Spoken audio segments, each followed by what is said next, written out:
Centre, regional कम facilitation centre, ये जो centre है ये नेशनल मेडिसिनल प्लांट बोर्ड का सेंटर है और वनस्पति विज्ञान विभाग सावित्रीबाई फुले पुणे विश्वविद्यालय में ये स्थित है।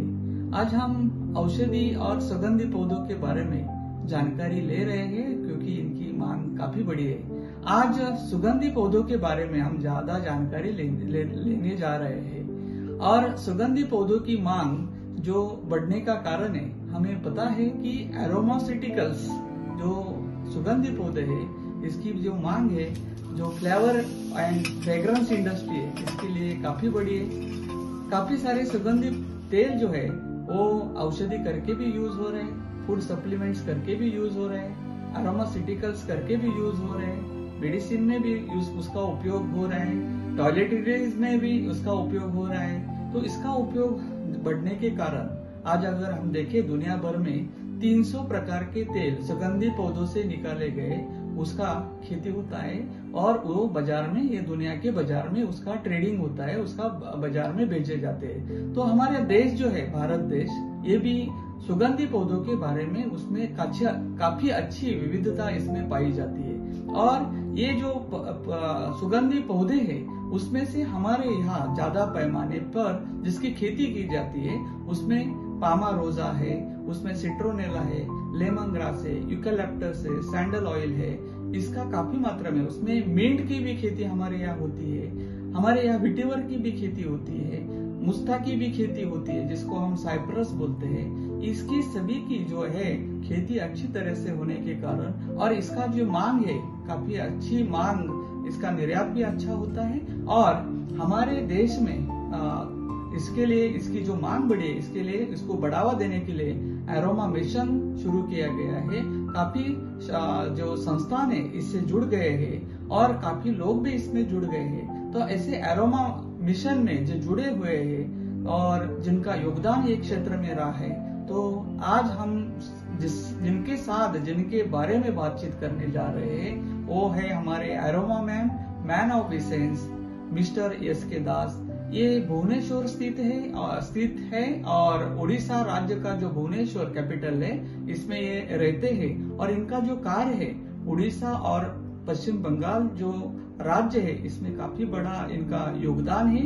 पूरे भारत भर में हर एक राज्य में इनका औषधि और ज्यादातर सुगंधी पौधों में इनका कार्य रहा है। जो हमारे आदिवासी बांधव है उनको साथ में लेके गांव में डिस्टिलेशन यूनिट इन्होंने इंस्टॉल किए हैं। हाइड्रो डिस्टिलेशन हो या उसमें अलग अलग डेग एंड भपका मेथड से भी तेल जो निकाला जाता है, इनको रोज के बारे में भी इनका जो रोज का एसेंस निकाला जाता है। इनका कार्य जो है लेवेंडर हो या मिंट हो या रोज हो या ये सभी ऑयलों के मास्टर, सुगंधी पौधों का जो ऑयल निकाला जाता है इसके मास्टर जो है मिस्टर एस.के. दास, इनके साथ हम बातचीत करेंगे और प्रैक्टिकल के साथ, प्रात्यक्षिक के साथ हम इनसे अभी जुड़ जाएंगे। एरोमा के फादर, एरोमा मिशन के जो हमारा एरोमा का मिशन चल रहा है और एरोमा मैन मैं जिनको बोलूंगा, एस.के. दास सर मेरे साथ है। Man of aroma, man of essence, man of essence, ये जो मैं आज उपाधि देने जा रहा हूँ क्योंकि मैंने देखा है कि ऐसा ही बंजर जमीन पड़ा था और ऐसे जमीन में जो भी सुगंधी पौधे लगे उसमें लेमन ग्रास, विटिवर हो, जितने भी अपने हमारे देश में हो सकते हैं इसका खेती किया जा रहा है। तो यहाँ पे लेमन ग्रास का कृष्णा वैरायटी लगाया गया है। तो सर ये एरोमा जो है, एरोमेटिक प्लांट जो है, उसका भविष्य क्या बोलना चाहते हैं आप? बहुत ही अच्छा है क्योंकि डिमांड है, जब बाजार में डिमांड है उसी का अगर खेती किसान करे तो इसमें पैसा मिलेगा। अगर जो बाजार में जो हम इसलिए ये क्या करते हैं हम लोग, जैसे कि बाजार में जिसका डिमांड है इसी को लेकर हम किसान के पास जाते हैं और किसान को टेक्नोलॉजी ट्रांसफर कर देते हैं, किसान खेती करता है और डे 1 में इसको पैसा मिल जाता है। तो एरोमा का सिर्फ लेमन ग्रास नहीं, ये तो 117 एकड़ का एक ही पैच है, दूसरा भी चल रहा है, जैसे कि नागरमुथा चल रहा है, इधर मिंथा भी चल रहा है। तो ये बहुत सारे सुगंधीय पौधा का खेती चल रहा है तो जिसमें पैसा किसान को मिलता है और डे 1 में मिल जाता है, इसलिए ये ऑटो प्रमोट होता है। पहले हम लोगों ने इसको 125 एकड़ में शुरू किया था, अभी कम से कम 6000 से ऊपर हो गया ये लोकेलिटी। मैन ऑफ एसेंस जो है मुस्ता की खेती किसानों से करवा के ले रहे, लेमन ग्रास की करवा के ले रहे, विटिवर की करवा के ले रहे, मिंट की करवा के ले रहे हैं। और आप यहाँ पे देख रहे हैं कि लेमन ग्रास की एक कृष्णा वैरायटी है, और कृष्णा वैरायटी जो है उसका जो स्टेम का कलर है, पत्ते का कलर है, उससे वो पत्ता पेटियोल का कलर, आप जो सीट है यहाँ का, वो सीट से आपको पहचाना, ये वैरायटी पहचाना जाती है। सर ये जो वैरायटी है ये किसानों ने लगाना चाहिए, इससे ऑयल रिकवरी अच्छा मिलता है। ऑयल रिकवरी अच्छा है और रेनफेड में अच्छा होता है। जैसे कि ये ग्रोथ आ गया, रेनफेड पानी कभी दिया नहीं तो इसमें ज्यादा तेल भी आता है। कम से कम 1 क्विंटल में 2 किलो तेल आता है इसमें एवरेज। अच्छा, जैसे कि जून जुलाई अगस्त में एक टाइप का आता है तेल, कब घटेगा फिर इसके बाद थोड़ा जितना जितना सूखा होता जाएगा इतना इतना अच्छा। कम से कम 3% तक भी तेल निकल जाता है धूप का टाइम। मीटर में धूप में 3% भी तेल निकल जाता है। उसका रिसर्च पेपर बता रहा है ये 2% से नीचे, लेकिन प्रैक्टिकली ये 3% भी आ जाता है। एवरेज 2% तो आ ही जाता है। अच्छा, क्विंटल में साल में 2 क्विंटल आएगा ये 2 की मतलब 2% मतलब 1 क्विंटल से 2 किलो तेल निकल। इसका सर कॉस्ट ऑफ कल्टीवेशन आप थोड़ा कॉस्ट ऑफ कल्टीवेशन है ज्यादा से कुछ नहीं है, सिर्फ इसको जुताई कर देना है। जुताई और तो इसको 0 टिलेज भी हो सकता है।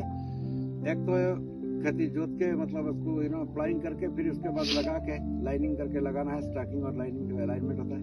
उसके बाद लगाने के जैसे कि हम लोग लगा रहे हैं 2 फीट इंटू 1 फीट मतलब 2-2 फीट लाइन से लाइन दूरी, पौधा से पौधा 1-1 फीट। ये लगाने का बाद और सिर्फ लगा के छोड़ देना है। ये जून में जब बारिश आएगा, फर्स्ट बारिश, और कुछ नहीं चाहिए इसी में आ जाएगा। फिर आपका 25-30 दिन के बाद एक मिट्टी उठा देना है, सॉइल मल्चिंग मतलब उसका जो रोजन पूरा बना देना है, बस हो गया। और कुछ नहीं है चल। और इसको काटते रहो 6 साल तक 7 साल तक पूरा काटते जाओ। मतलब वो जब कोई सिट्रल जिसको कम चाहिए वो 60 दिन में काट सकता है। सिट्रल इसको जैसे कि 80% 75% एबव चाहिए तो ये 90 डेज कटिंग होना है, 3 महीने में। और ये 6 साल 7 साल चलेगा।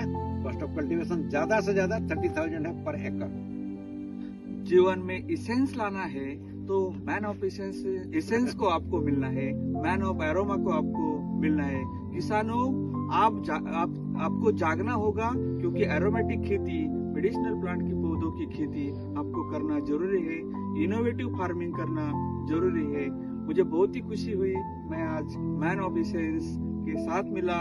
और मैं प्रोफेसर दिगंबर बोकाट, मेरे साथ सुभाष जी भी है, और हम इसके दास सर को यहाँ पे मिले हैं। और बहुत ही खुशी हो रही है ये सब फार्म वगैरह देख के। उनका जब भी प्रोसेसिंग जो होता है वो भी आपको दिखा दिया जाएगा। बहुत बहुत धन्यवाद सर। थैंक यू, नमस्कार।